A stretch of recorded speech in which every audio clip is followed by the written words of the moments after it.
We spend so much time and money chasing beauty fixes, creams, serums, procedures. But the truth is, your skin is a reflection of your whole life, how you eat, how you handle stress, and even how you connect with the people around you. That's where the real beauty begins.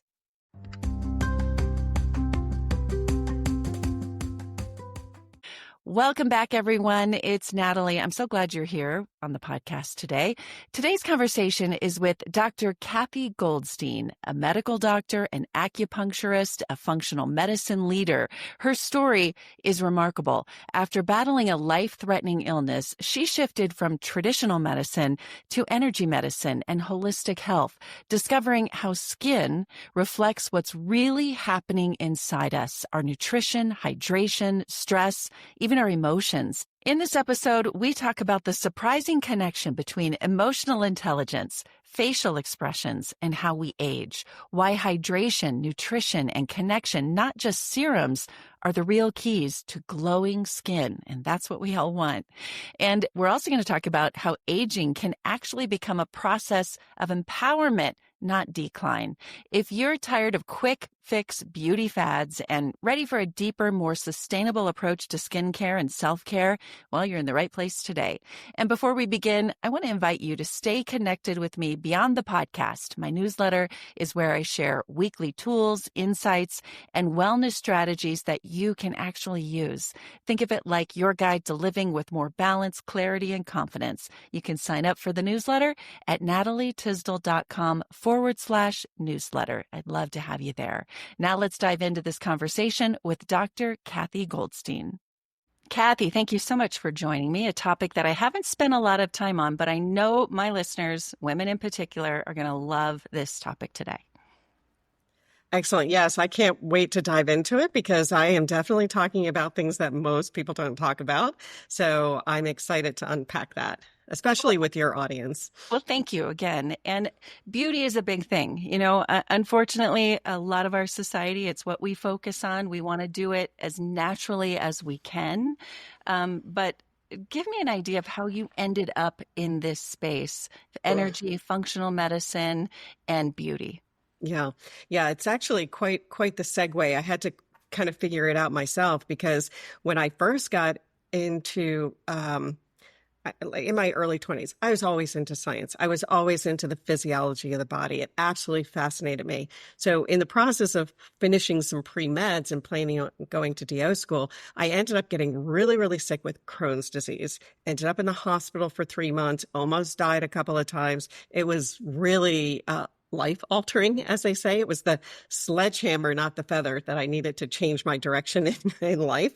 So I ended up going to acupuncture school because acupuncture is what totally saved my life. I mean, obviously, surgery saved my physical life, but as far as like wellness goes, it was the acupuncture that really changed my trajectory in how the body heals. And, I see allopathic medicine as really emergency, put it back together and then get out as soon as possible so that you can actually begin the healing process. So that's where I segued into acupuncture school. And then I immediately really kind of developed my interest in energy medicine, energy healing, frequencies, the relationship between emotions and our physiology and how the issues show up in the tissues on our unfinished loops in our emotional brain. And then at about 49, I inadvertently had caught myself in the mirror and I did not like what I saw. Not out of vanity per se, but like you said, we all want to look good. The beauty industry is a huge industry and the message is a very, very big, strong message. And, in this process of realizing I'm not aging how I thought I was, I looked years older. And I practiced what I preach. I was eating well. I was, meditating. I was getting treatment. So I practiced what I preach and I was like driving down that lane. I felt great. But my face was not reflecting that. So I kind of really took a deeper dive into what how the emotions show up on our face, and really what the skin, this largest body of the organ, is really holding on to. So it led me really down the lane of toxins, physical toxins, emotional toxins, and then also through trying all of the goop and different tools and things like that, there was a desperate need for a natural facelift system. So it just wasn't out there. So that kind of led me at 49 down the path that I'm at now, which I'm 65 now. So it gave me the opportunity to really dive down that lane, which was exciting for me. Wow. Well, and 65, for those who are watching on YouTube, you don't look 65. So you talk about the goops and the creams and all of these things. We know how big of an industry it is, how expensive it is. How much of a difference are those things making versus what we're eating and our emotions and all of the other stuff? Mm-hmm, mm-hmm. Yeah, I love that question because, a lot of people think of the skin, and the beauty industry really talks about the skin as being this one-dimensional piece of a superficial, and it's really part of a huge system. It's the largest organ of the body, and it's responsible for a lot of information that goes not only from the outside world to the inside world, but the inside world to the outside world. So everything that we have going on tends to show up on our skin, and especially on our face, and especially the muscles on the face, because they're different than the muscles of the body. They're not bone to bone, so they don't have a lengthening and a tightening. They're generally bone to skin, or skin to skin, or muscle to muscle, and that those muscles tend to get stagnated in our emotional stressors, our traumas. We're wearing our traumas on our face. And so let's go back to the goop part, right? So when we put goop on the surface of our skin, if it doesn't have any type of messaging, then it's really just goop on the skin. And you can change, superficially dry skin. You can change uneven tone, things like that, especially with chemicals. But of course, I'm all natural. I don't want to put any more chemicals in my body than I have, especially if I have control over it, right? So the idea is that, and this is actually probably a whole conversation in itself, which is like how products list their ingredients, and what is an active ingredient versus a support ingredient versus an empty ingredient, and what that really does for the skin or doesn't do for the skin. My concept, my feeling is that if there's an issue with the skin, it's probably not from the skin. It's probably from within. So being able to even do with a cream, like all of my creams are treatments, because they're actually performing in a different way. They're giving the nutrients, like functional nutrition. Functional skincare gives the cells the information that they need so they can generate a healthy collagen producing machine, if that's what it's supposed to be doing, and come to the surface of the skin as a healthy surface, evidence. So that's kind of the full loop there. Well, okay. So two things I want to break down here. One is what we're putting into our bodies that are first supporting what's going to happen on the outside. But then after that, let's talk about the goo. Let's talk about the active ingredients. Let's talk about what we should be looking for. Okay. But so let's start with what we're putting in. Obviously, if we're putting in pizza and soda every day, we're not gonna feel good, and our skin's not gonna look as good, right? Absolutely. Yes. Our skin is a reflection. It's a reflection of everything that's going on with our stress, what we're putting in our body, on a physical, like physically what we're feeding it, and our emotional stressors. So inside, outside, outside, inside. So it is 100, like, I don't know when I started to notice this, but even flying, when I fly, I now need a little bit more time to rehydrate and repair, because flying is stressful for the skin, right? It's stressful for the body. And then when you think about, eating poorly and not giving our body nutrients, like the way I feel about it, we're either feeding to thrive or feeding to die. So you're either feeding the cell or killing the cell. There's no real in between. We hear so much about this cellular. This is a whole nother topic too. We could break this into 10 different podcasts. I know, Right. but cellular health. And when your cells, every bit of you, every piece, every cell is healthy, that's going to show. That's what you're saying. That's going to show not only on your face, but the rest of your skin. Yeah, Every absolutely, absolutely. And I think of our body is what I call has a biophoton highway, and that biophoton highway is energy communication. And this is the part that might sound a little woo-ish, but it's really not. We know that we have an electrical communication between cells. That's the electrons going down the positive and negative, like the physical nervous system. Taking your hand off of a stove, things like that is the physical nervous system. But we also have a liquid nervous system, and the liquid nervous system is all of our, what travels through the blood and the, interstitial tissues. So that's like neurotransmitters, information substances, hormones, things like that.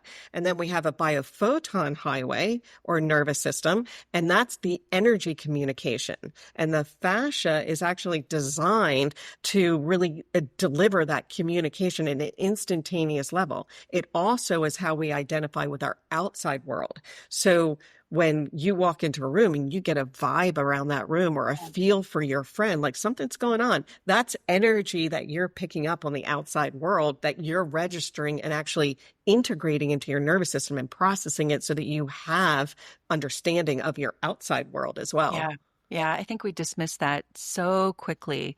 So many people do, and really being in tune with that. How do you learn that?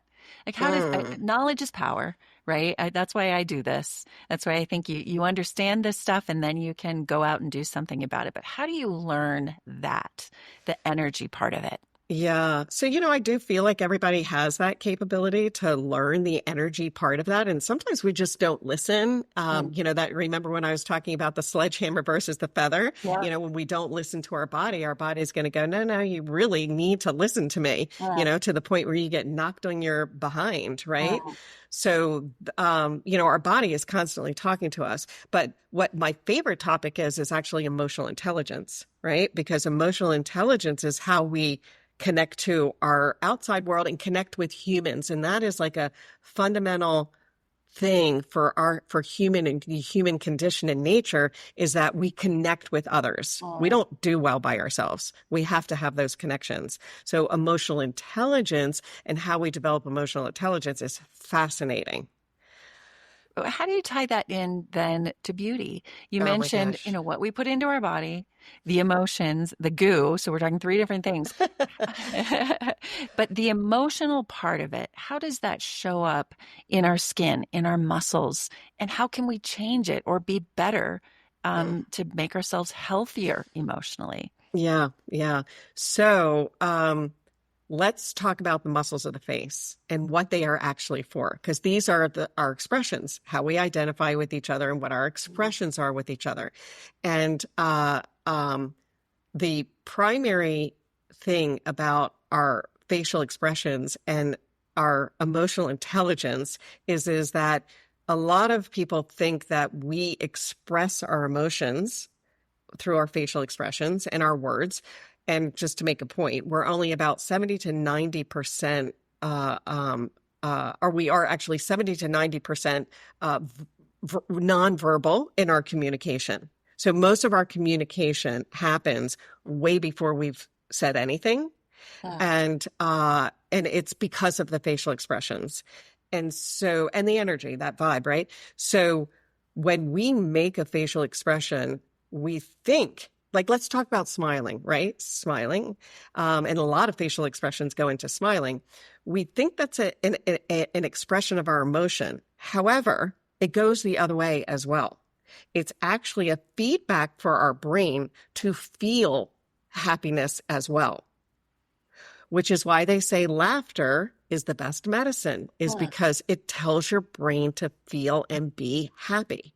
And that's those neural pathways in the mammalian, or that limbic brain, our emotional brain, that understands that facial expressions is information. If we use that information, we can put it back out. So let's talk about it in a reflection of you're telling me a heartfelt story, and I'm trying to understand what you're saying. So I'm trying to understand your feelings on this. I will use micro expressions to send back information to my brain. And because of those muscle contractions in that specific pattern, my limbic, my emotional brain tells me how you're feeling. And now I can respond to you. And it happens obviously so fast. And Yeah. most of the time it's completely unconscious. Sure. But to me, that's like mind blowing, right? But that is emotional intelligence. If you're in like an industry of negotiating, of management, of leadership, of therapy, things like that, your facial expressions and your ability to read other people's facial expressions are clutch. Yeah. Yeah. So how does that all tie into beauty? So here's my really bottom of the line message here is that the beauty industry is telling us that as we age, we're becoming less important and less Mm, visible. mm, And this is the message that I feel like really needs to change, that as we age, we are more in our power. We are more resilient. We have so much to offer that invisible is not an option. So here's where with the industry, it's telling us we need to keep up with 20 and 30-year-olds and use like injectables and fillers and things like that to look a certain way. And the reality of it is when we do that, we can't use our facial expressions. And mhm. if we can't use our facial expressions, we're disconnecting from each other and we're decreasing brain patterns. We're actually decreasing the neurotransmitters moving from the prefrontal cortex to the limbic brain. So we actually are losing that function as well. And then on a mom level, teens don't actually develop their ability to accurately read facial expressions because those neural pathways aren't developed until about 21 for a female, 25 for a male.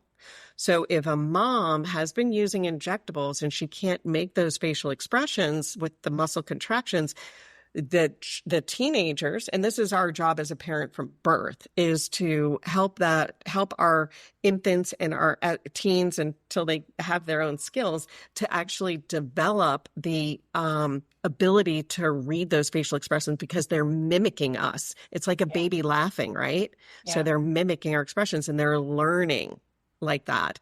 So it creates this stress with the teenagers where it actually fires up their brain under a 3D MRI and fMRI as stress and trauma. And Wow. teens have a ton of stress and trauma and anxiety.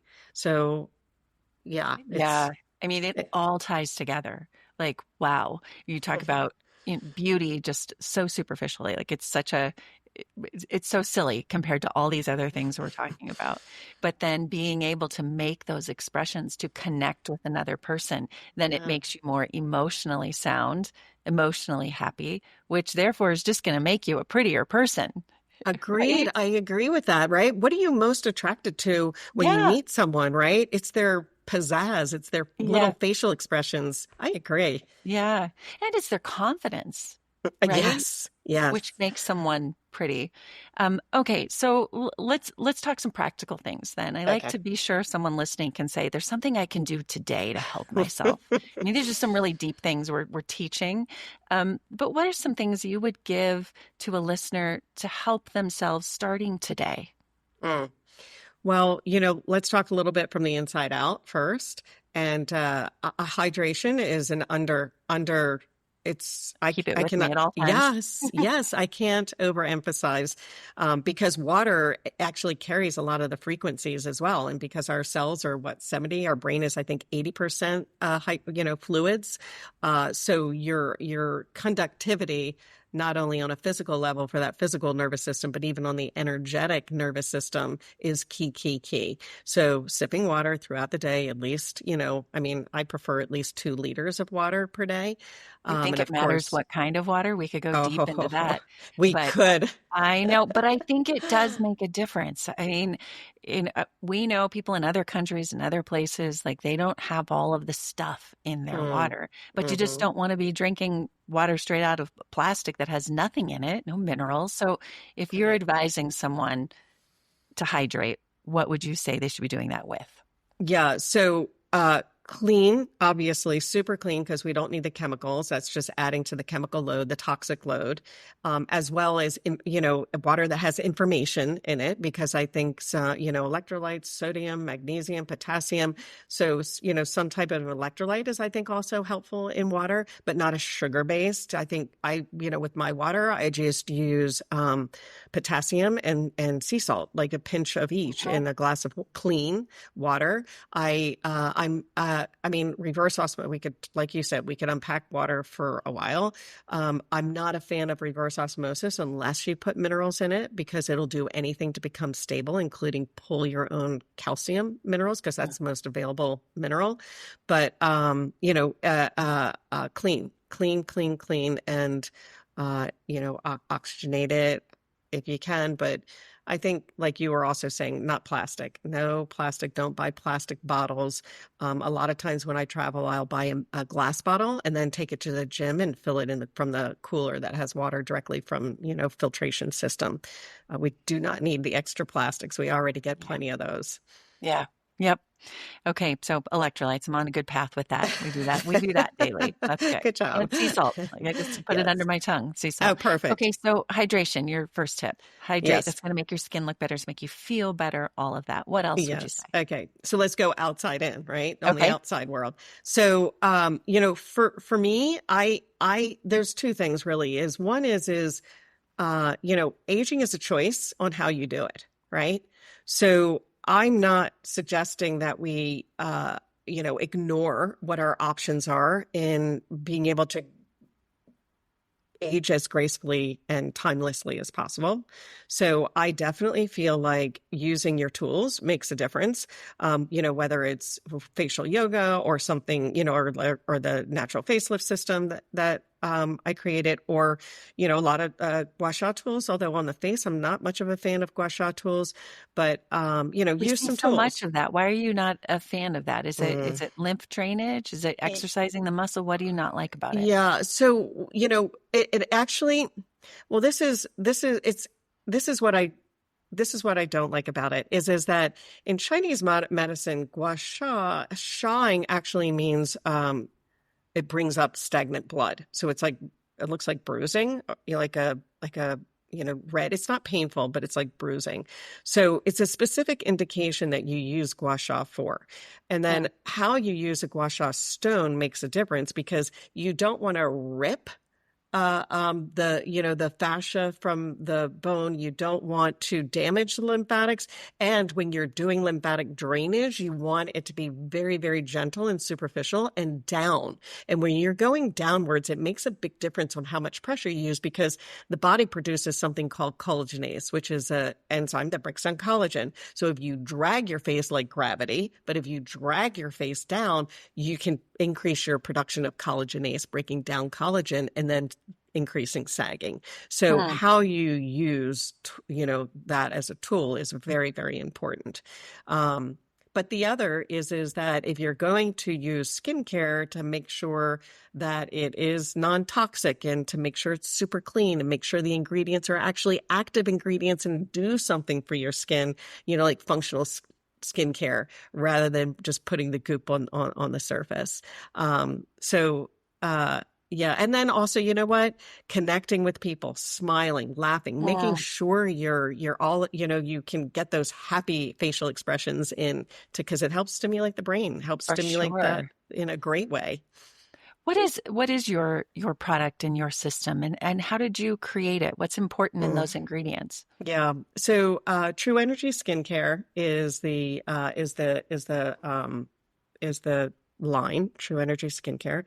I actually have a little green bead or blue bead in every jar that I've imprinted with frequencies that communicate a vibration that resonates with the balanced, if you will, tone of a healthy cell. So, right. So that's another show, right? So the idea is that much like a piano, if we want to tune a piano, we take a tuning fork and we tune each of the notes to that specific tuning fork. Well, very much the same when you hold, for example, like the facelift wand, when you're touching your skin with that, it actually is emitting frequencies that are communicating with your cells that actually tell your cells to perform, to increase in their frequency, to act, if you will, like a 25-year-old cell where it's producing collagen on its own. So that's a little kind of out there for some people. So let me actually say, how I came about that was that in my practice, if I do acupuncture for someone and I send them out into our stressful world, they may not hold that treatment as long. What we do in our practice is we have a room called an integration room. So if I'm doing a treatment, whether it's a neuroemotional treatment or an acupuncture treatment, I'm then going to put them in this room that's an integration room that has frequencies that are sound, they're light frequencies, they're biophoton frequencies, some of them are crystal frequencies that help to increase that vibration so it's higher, so that the cells can have a half a chance in our stressful world to actually start learning how to vibrate at that high frequency, healthy, innate place that our body needs and wants to be, which is healthy. So it increases that vibration. And that lasts? I mean, is it temporary, or does it then teach you how to go out into the world and be that yourself? Yeah. So the whole idea is resilience, right? So if it were, for example, in the practice, if I were just doing acupuncture, I would say, it could take several months for your body to really kind of learn how to vibrate at that frequency, keep your meridians balanced, keep your body balanced. And as your body learns that every week, you'll feel better and better and better. If I can do the integration with that, it speeds that up like 10 acupuncture treatments with one. So it helps to bring up that frequency so that we are more resilient in our stressful environment. What about other ingredients then? I mean, the system that you've created, tell me why it's special. Okay. So one is I am very engaged in the formulations.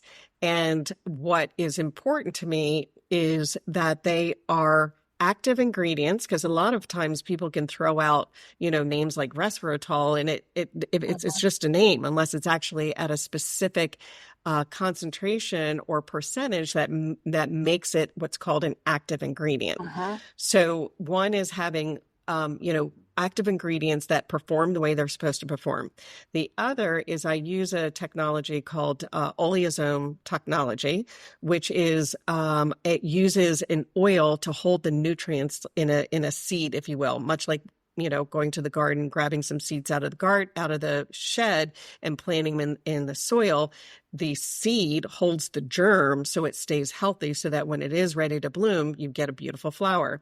Very much the same thing, where it's the oleosome technology that holds the nutrients and delivers it deeper into the cell where you can actually utilize the nutrients, as opposed to on the surface of the skin. That's not going to give us much at all.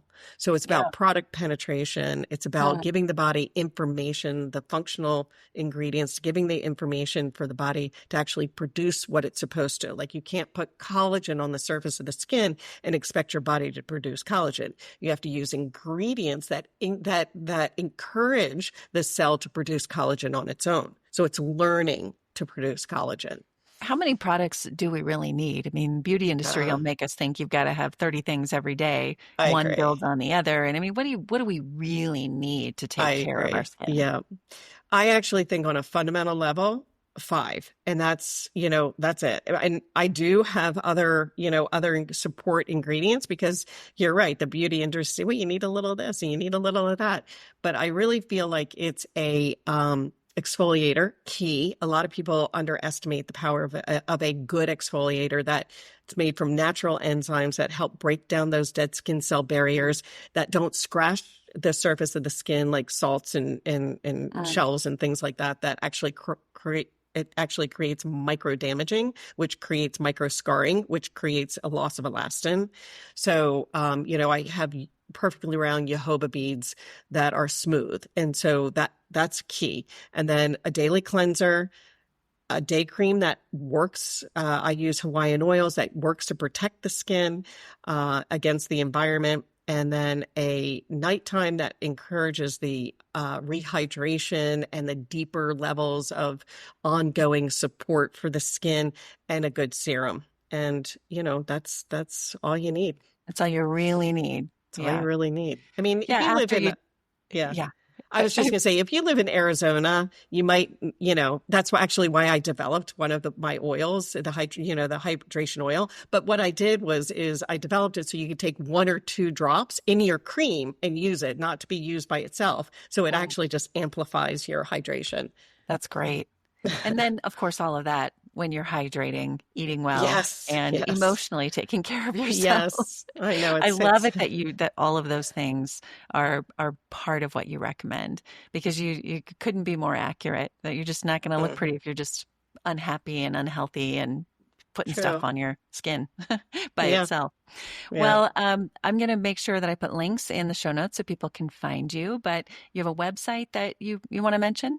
Sure. It's True Energy Skincare. True is TRU Energy, ENERGY, skincare.com. Great. Well, thank you so much, Cathy. It's been a pleasure to talk to you. I can't wait to meet you. We just learned before we started recording that you live out there in Florida where my oldest daughter lives. So I'm going to come and visit you. Excellent. I look forward to that. Thank you for having me. Great. Have a great day and hope to talk again soon. Thank you for joining the Natalie Tysdal podcast. You can follow along on Instagram and at natalietysdal.com. Subscribe to the show to catch every new episode and leave a review so I can continue to bring you fresh content. See you next week.